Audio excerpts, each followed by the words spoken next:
Michael Reed adjusted his tie as his polished leather shoes echoed against the tiled floor of a modest hotel in Ohio. The minimalist decor and subdued atmosphere clashed sharply with his usual preferences. High-end suites with skyline views in bustling cities like New York or Chicago. At 42, Michael was a celebrated architect renowned for designing iconic skyscrapers. His portfolio was a testament to ambition and precision. Yet, here he was, in a small town far from his element, overseeing a potential project he privately considered beneath him. He glanced impatiently at his watch, a habitual motion that underscored his constant need for control. The staff scurried to accommodate his every need, sensing his impatience. For Michael, time was money, and delays were unacceptable. He planned to finalize his business in 48 hours and be on the first flight back to Manhattan. Yet, as he stood in the hotel lobby waiting for his coffee, Michael had no idea that his tightly managed world was about to unravel in the most unexpected way. The morning sunlight filtered through large windows, casting long shadows across the floor. A group of children ran past, their laughter breaking the otherwise subdued ambiance. Michael frowned slightly. He had chosen this hotel for its reputation as a business-on-the-run business establishment, not as a haven for vacationing families.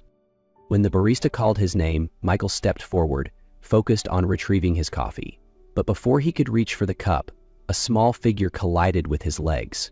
Startled, Michael steadied himself and looked down, ready to scold. What he saw froze him in place. A boy no older than 7, staring up at him with wide, hopeful eyes. The boy spoke a single word that shattered the carefully maintained order of Michael's life. "Dad?" The word "dad" lingered in the air. An accusation, a question, and a statement all at once. "I think you had the wrong person," Michael said, his voice sharper than he intended. He stepped around the boy, reaching for his coffee, but the boy wasn't deterred. "No, I don't," the boy insisted, stepping in front of Michael again. "You're Michael Reed. I've seen your picture in Mom's photo box." Michael froze. His name, his identity, spoken so casually by this child, made his heart pound. He finally managed to speak. "Who's your mother?" The boy grinned, oblivious to Michael's rising discomfort. "Laura Reed? Well, she's Laura Bennett now." The name hit Michael like a bolt of lightning. Laura Bennett, the woman he'd left behind 8 years ago, back when he was chasing dreams of architectural fame. The woman he hadn't allowed himself to think about since. "I'm Ethan," the boy continued brightly. "Mom said you were too busy to visit, but I knew I'd find you someday." Michael stared, his world tilting. Ethan, the name fit now that he heard it. He could see it. His eyes, his jawline. His son? The moment was shattered by a voice that stopped Michael's heart. "Ethan, what are you doing?" Michael turned to see Laura standing at the entrance to the lobby. Her dark hair was shorter, her expression sharper, but she was unmistakably the same woman he had once loved. Her wide eyes locked on him, then darted to Ethan. "Mom, look," Ethan called, racing to her. "I found him. I told you I'd find Dad." Laura reached out, pulling Ethan to her side protectively. Her gaze met Michael's, a mixture of shock, anger, and something unspoken.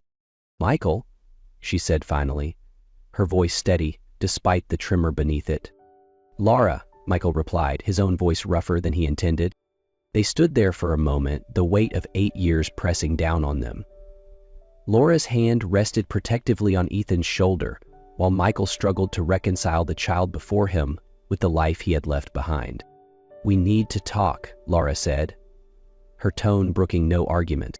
Michael nodded, his carefully ordered world slipping through his fingers. Michael sat stiffly in the quiet hotel cafe, his untouched coffee cooling in front of him. Across the table, Laura sat with Ethan nestled close, her hand resting on his back protectively. The tension was palpable, layered with years of unresolved history. 8 years, Laura began, her voice low but firm. "That's how long it's been since you walked away." Michael flinched. He had faced countless challenges in his life, demanding clients, impossible deadlines, but none compared to this moment. Confronting the woman he had walked away from and the child he had unknowingly left behind. "I didn't know," Michael said quietly, glancing at Ethan, who was scribbling something in a notebook. "You never told me." Laura's eyes flashed with anger. "I didn't tell you because you made it very clear where your priorities were, Michael. Do you remember what you said to me the last time we talked?" He did. The memory was sharp, like a splinter he couldn't remove. He had told her that his career came first, that he wasn't ready for distractions. She had stood there, her eyes filled with tears, one hand resting on her stomach. He had noticed, but hadn't asked. He had been too focused on his next big project. "I was wrong," Michael admitted, his voice barely above a whisper. "I made a terrible mistake." "You think saying that fixes anything?" Laura shot back, her tone colder now. "Do you have any idea how hard it's been for Ethan? How many times he's asked why he doesn't have a dad at school events? Why his friends get to build robots with their dads and he doesn't?" Michael looked at Ethan, who was now engrossed in his notebook, drawing what appeared to be a solar panel. He felt a pang of guilt so deep it made his chest ache. "Laura," Michael said, his voice stronger now, "I can't undo the past, but I want to be there for him now. I want to try." Laura's expression softened slightly, but her guard remained up. "This isn't just about showing up once, Michael. He's not a project you can manage between meetings." "I know that," Michael replied, and for the first time he felt the weight of his own words. "I'm not asking for your forgiveness, but I'm asking for a chance to prove I can be there. For both of you." Ethan looked up then, his face alight with excitement. "Dad, can you come to my robotics competition tomorrow? I'm showing my solar robot arm." Michael hesitated, his instinct to check his calendar nearly overpowering him. But then he nodded. "I'll be there," he said firmly. Laura raised an eyebrow but said nothing. Ethan beamed, oblivious to the charged atmosphere. For Michael, it was a small step, but one he knew he couldn't afford to take lightly. The convention center buzzed with energy as families and students prepared for the regional robotics competition. Michael navigated the crowded hallways, feeling out of place in his tailored suit amidst parents in jeans and t-shirts. He spotted Laura first, kneeling beside Ethan at a small table where his robot sat. Her calm demeanor as she helped Ethan adjust something on the machine was both familiar and humbling. "Dad, you made it!" Ethan's excited shout drew attention as he waved Michael over. Michael smiled, a bit stiffly, as he approached. "I promised, didn't I?" Ethan grinned, his enthusiasm contagious. "Look, this is my robot. It's powered by solar panels, and I designed the arm mechanism to move faster than the others in its category." Michael knelt to examine the robot. Despite its simple appearance, the design was impressive, especially for a child so young. "You built this yourself?" "Mom helped me understand the basics," Ethan admitted. "But I came up with the gear system. Do you want to see how it works?" Before Michael could answer, an announcement crackled over the speakers. "Junior Division competitors, please prepare for the first round." Ethan looked up at Laura nervously. "What if the arm doesn't work under pressure?" Laura crouched to his level, her voice steady. "We've tested it dozens of times. Trust your design, Ethan. You've got this." Michael knelt beside them, surprising himself. "Your mom's right. You know this robot better than anyone. Just focus on what you know. It's all that matters."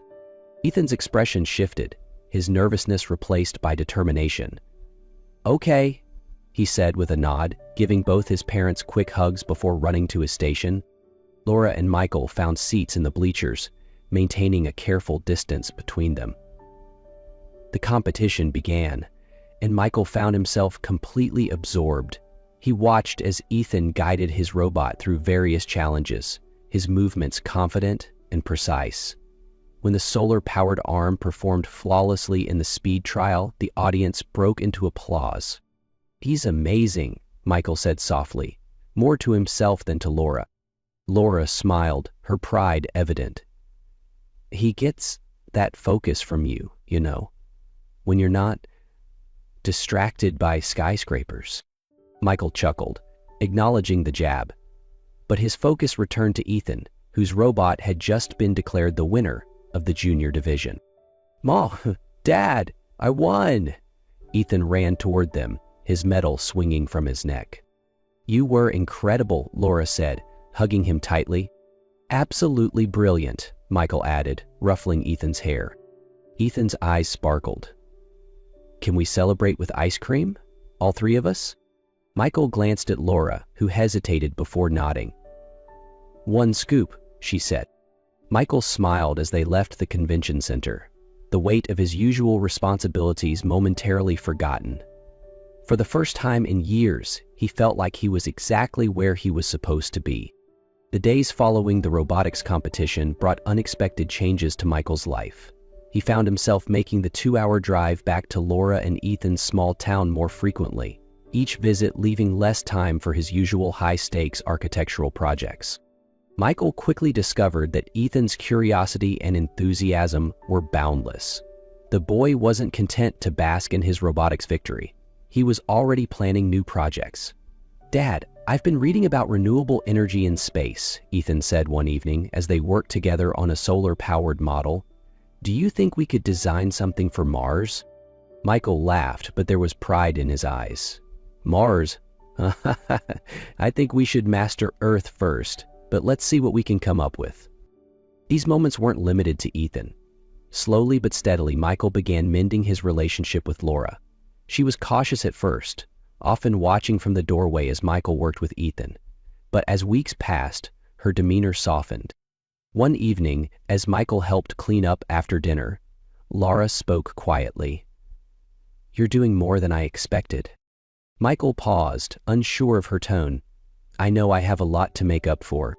"It's not just about showing up," Laura said, meeting his gaze. "It's about staying." "For him, I plan to," Michael replied firmly. "Not just for Ethan, but for you too, if you'll let me."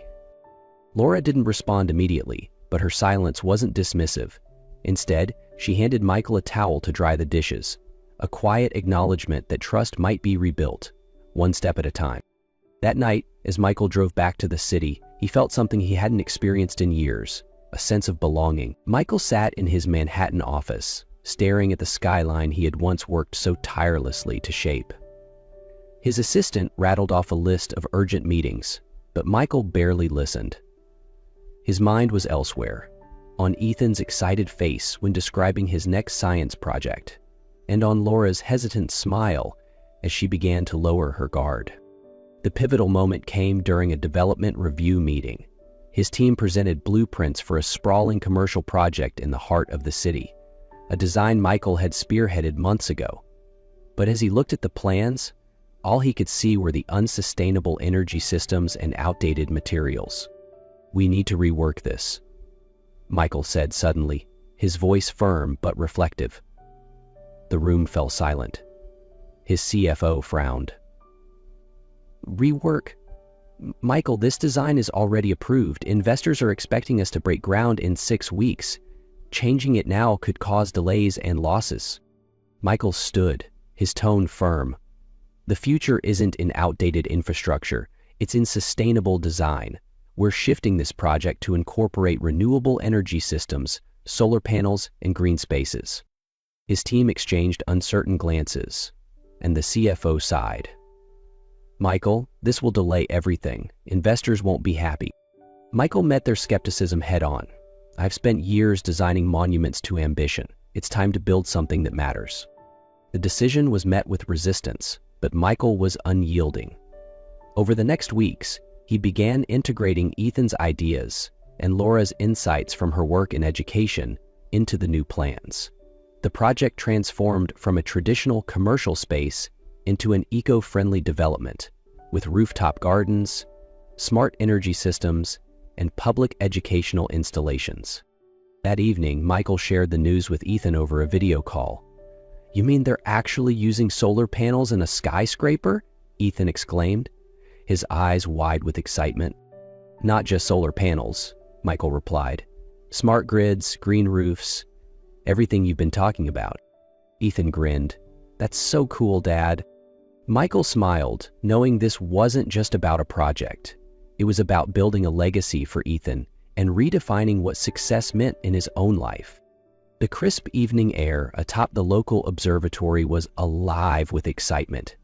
Families gathered on the grassy hill, pointing out constellations and waiting for the telescopes to reveal the wonders of the universe. Michael adjusted the blanket he'd laid out for himself, Ethan, and Laura. "Mom says we might see Saturn's rings tonight," Ethan exclaimed, clutching his astronomy notebook. "I've been waiting all week." Michael chuckled, watching his son bounce with enthusiasm. Laura sat beside him, her smile soft and warm as she handed Ethan a thermos of hot cocoa. As darkness deepened, a professor began pointing out constellations with a laser pointer. Ethan listened intently, scribbling notes and whispering excitedly to his parents. "That's Orion," he said, nudging Michael. "Mom taught me how to find it. Remember the story, Mom?" Laura hesitated, glancing at Michael. He nodded, encouraging her. "It's the story of a businessman who was so busy counting his money that he didn't notice his belt was on backward," she recounted with a playful smile. "He only figured it out when he finally looked up at the stars."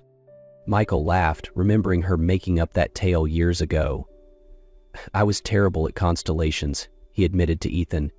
"Your mom was a patient teacher." "She still is," Ethan said proudly.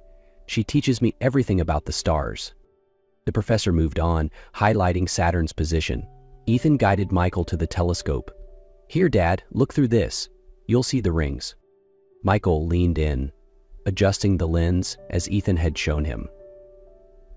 The sight of Saturn, glowing against the vast darkness of space, took his breath away. "That's incredible," Michael whispered. Ethan beamed. "Right? We should build a house with an observatory so we can see this all the time." Laura chuckled, but Michael turned to her seriously. "Maybe we should," he said softly, his tone full of meaning. Later, as the crowd began to thin, Ethan dozed off on the blanket. Michael and Laura sat quietly, the stars shining brightly above them. "You kept the stars alive for him," Michael said, breaking the silence. Laura looked at him, her voice soft but steady. "I kept them alive for Ethan. And maybe for a part of me that still hoped." Michael reached for her hand, their fingers brushing in the starlight. For the first time in years, the distance between them seemed bridgeable. The drive home was quiet, the warmth of the stargazing evening still lingering in the air. Ethan slept peacefully in the back seat, clutching his astronomy notebook like a treasure. Michael glanced in the rearview mirror, his heart swelling at the sight. "He really looks up to you," Laura said softly from the passenger seat. "I'm trying to be someone worth looking up to," Michael replied, his voice sincere. When they arrived at Laura's house, Michael carried Ethan inside and tucked him into bed. The boy stirred slightly, murmuring, "Saturn's rings and our observatory," before drifting back into sleep. Michael lingered in the hallway, his gaze falling on the constellation drawings taped to Ethan's walls. They were reminders of how much he'd missed and how much he still had to catch up on. Back on the porch, Laura joined him, a mug of tea in her hands. The night was quiet, the stars above mirroring the stillness between them. "He asked me something last week," Laura began. "He wanted to know if we could all live together someday, in the house he's designing." Michael exhaled slowly. "What did you tell them?" "I said it takes time to build something strong. A house, a family, it all needs a solid foundation." Michael turned to her, the weight of her words settling over him. "And what about us? Could we build something again, one step at a time?" Laura looked at him, her eyes reflecting a mixture of caution and hope. "Maybe. But this time, we build it together." Michael nodded, understanding the significance of her response. He reached out and gently took her hand. Above them, Polaris shone brightly in the sky, a reminder of how far they had come and how much farther they could go. As Michael looked at the stars that night, he realized something profound. Life's most precious moments aren't measured by success or ambition, but by the bonds we create with the people we love. just like Michael found his way back to his family. We hope this story has inspired you to reflect on what truly matters in your life. If you enjoyed this journey of second chances, growth, and love, don't forget to subscribe to our channel. By subscribing, you'll join a community that values stories like these. Stories that remind us all to cherish the little moments and strive for meaningful connections. Hit the like button, leave a comment, sharing your thoughts, and turn on the notification bell so you never miss another heartfelt story. Because just like Polaris, guiding us home in the darkest nights, these stories can remind us of the light within. Thank you for being part of this journey. See you in the next story.